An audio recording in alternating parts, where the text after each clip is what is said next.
What's up, y'all? Welcome back to What the Hype. This week, we are getting primed for Marvel's upcoming Fantastic Four First Steps, which comes out at the end of July.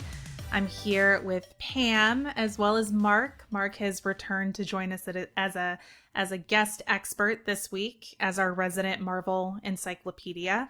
Hey, Pam and Mark. Thanks for joining me today to talk about the Fantastic Four.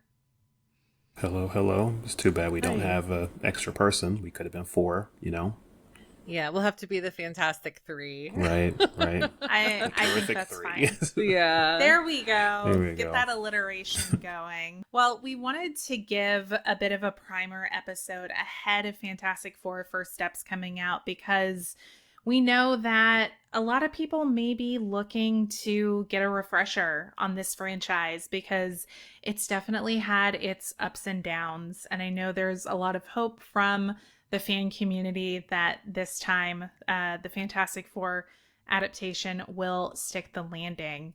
But to give a little bit of background here, before the Avengers, who I know we're all familiar with, before they were the ones saving the universe, the original superhero squad, or one of them, was the Fantastic Four. So these four got their powers in a pretty chaotic way. They took a little mission to space because they're all scientists. And my understanding, Mark, you can correct me if I'm wrong, is that it was an expedition that was led by Reed Richards that ended up resulting in the Fantastic Four getting irradiated. And as a result, they all ended up with superhero powers. Yep, that is correct. The rocket that they were in was called the Marvel One, which, it's cute. Good job, Stan Lee and Jack Kirby. And Reed was basically in charge of this rocket, a space expedition, and back then it was like, this is the first rocket that's going to go past our moon. Oh, man. But nowadays, when they revisit that story, it's like it's the first rocket that was going to have faster than light travel. So every time they tell the story, it kind of like they upgrade the science to make it more impressive, because being like, oh, it can go past the moon, people are like, so that's not a big deal. We're already doing that. We got a rover on Mars. Mm-hmm. Fine. So, but back then that was a big deal, right? That was pretty cool. But well, yeah, if they debuted in 1961, the moon landing was in 1969, so that would have been huge. Exactly. Yeah, they were like, oh, this is pretty cool. But now it's like, oh, it was like the first rocket to go to like light speed or something, or faster than light travel. And the rocket actually got the experiment got defunded by the government. So the reason why the experimental kind of rushed thing happened is Reed was like, screw this, like I'm not gonna have the government just undo years of my work because this could bring humanity forward. So I'm just gonna get me and a bunch of my colleagues to just go up there anyway, to do experiment anyway.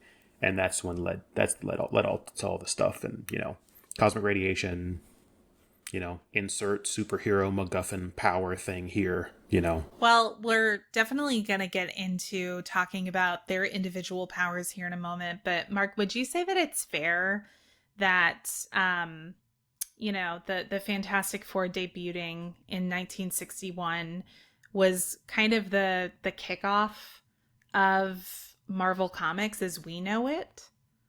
I would say like the team-based format because DC actually had the Justice, I think it was the Justice League or the Justice Society, one of those early Justice League type teams was first. And Marvel came to Stan and Jack Kirby and was like, you need to make another team because that's selling really well. We want our own superhero team. So Stan Lee made the Fantastic Four, and he kind of made them as different from the Justice League as possible, right? Like they don't have any secret identities. They're pretty public, like secret lives. They're all very, very public. So Stan kind of wanted to have that same, and Jack wanted to have that like 60s level respect that we had for scientists and astronauts. Like they were celebrities, right? Like seeing somebody being like, oh, this person's been to the moon. Like they'd be on talk shows. They'd be on the news, there'd be parades, we celebrated science back then. So Stan wanted to kind of steer into that, and that's kind of what the Fantastic Four are. They're just they're a bunch of nerds, really. They're cool. They're really cool nerds, but they are scientists through and through, pretty much. Yeah, well, let's get into talking a little bit more about them. So we spoke about Reed briefly. Reed Richards, his superhero name is Mr. Fantastic, but I get the impression that he doesn't really use it that much. No, he really doesn't. Is it kind of lame? Is it fair to say? I mean, Reed is kind of lame, though. That's the perfect name for Reed, because Reed has college professor dad energy. That is Reed. He will sit you down and talk about physics, and he will have a blast the whole time, right? He's that guy in the corner of the party, and you meet him and you're like, hey, do you know what a quark is? And you're like, no. And it's like, well, I'm going to tell you about it. And you're there for 3 hours. That's Reed. But he's so wholesome that people are just like, oh, okay, cool. He named himself Mr. Fantastic. That should say enough about him.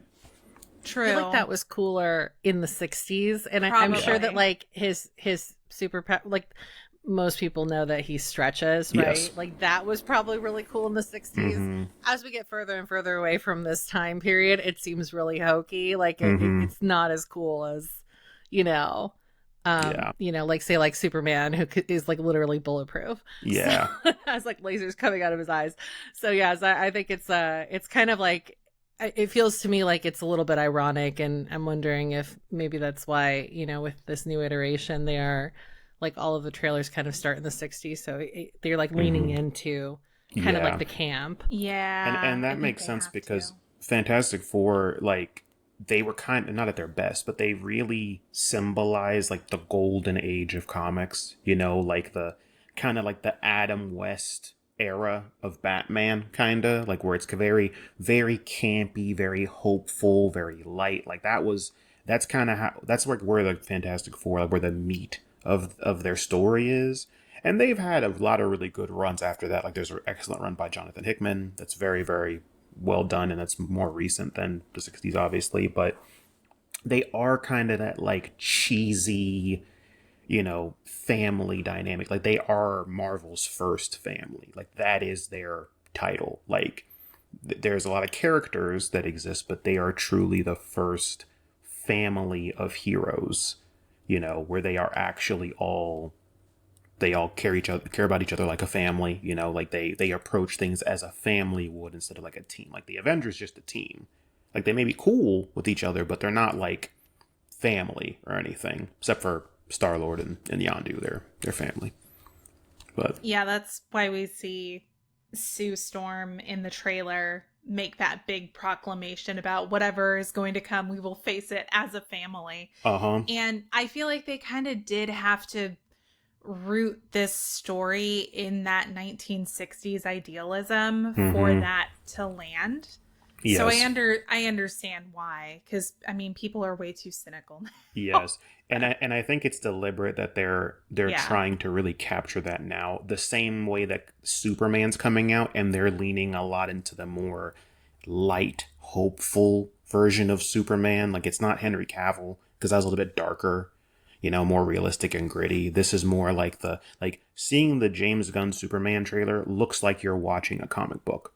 The colors are very vibrant and poppy, it looks like you're watching Superman the Animated Series or something. And Fantastic Four is kind of the same vibe, where it's it feels like it's being ripped right out of a comic book, versus Iron Man, right?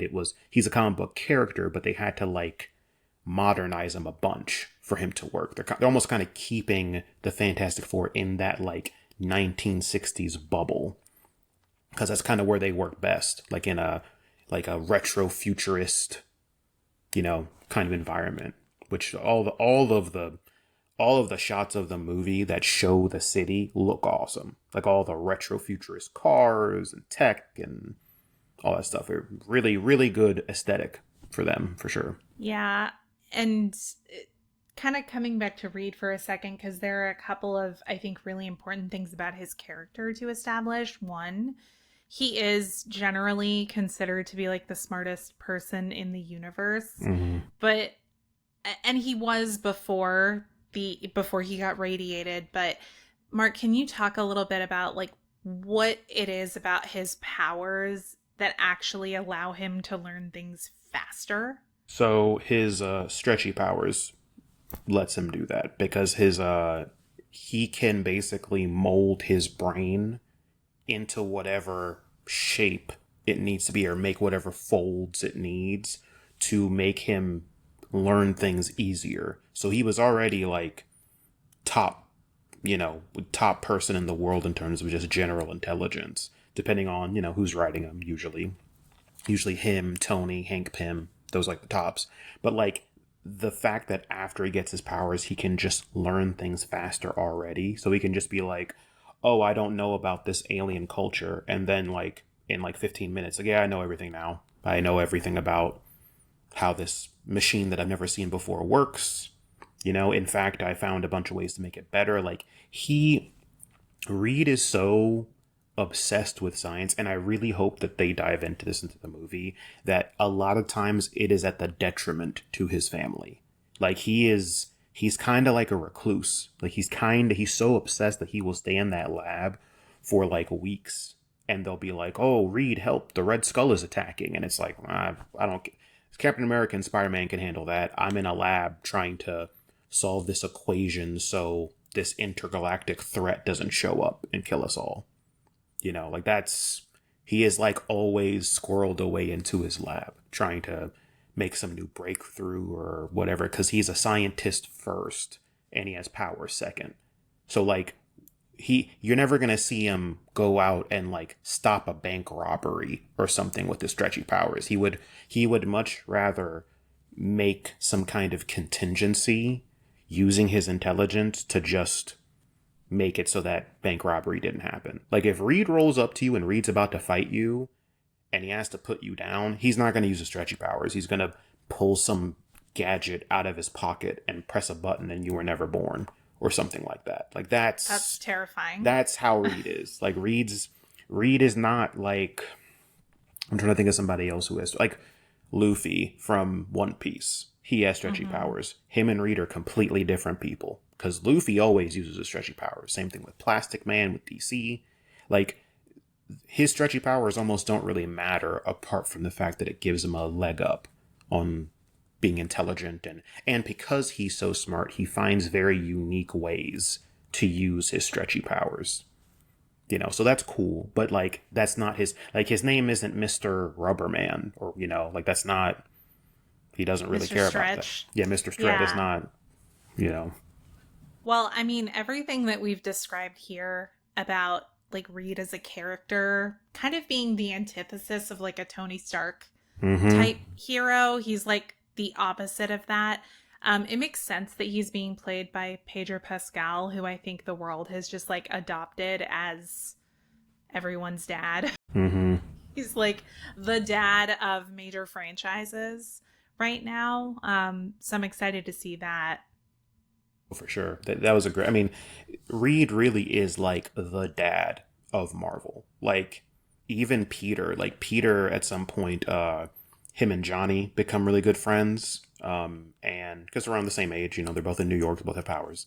And Peter will just come to the Baxter building, their base of operations, and like just kind of talk shop with Mr. Fantastic and be like, oh, that's so cool. Because, Peter's a super nerd as well. Like he loves the science. So he'll like talk to Reed. At one point he had an internship at the Baxter building with Reed, and they would like, and Reed knew he was Spider-Man because it's Reed. Like Reed is like, yeah, of course I know you're Spider-Man.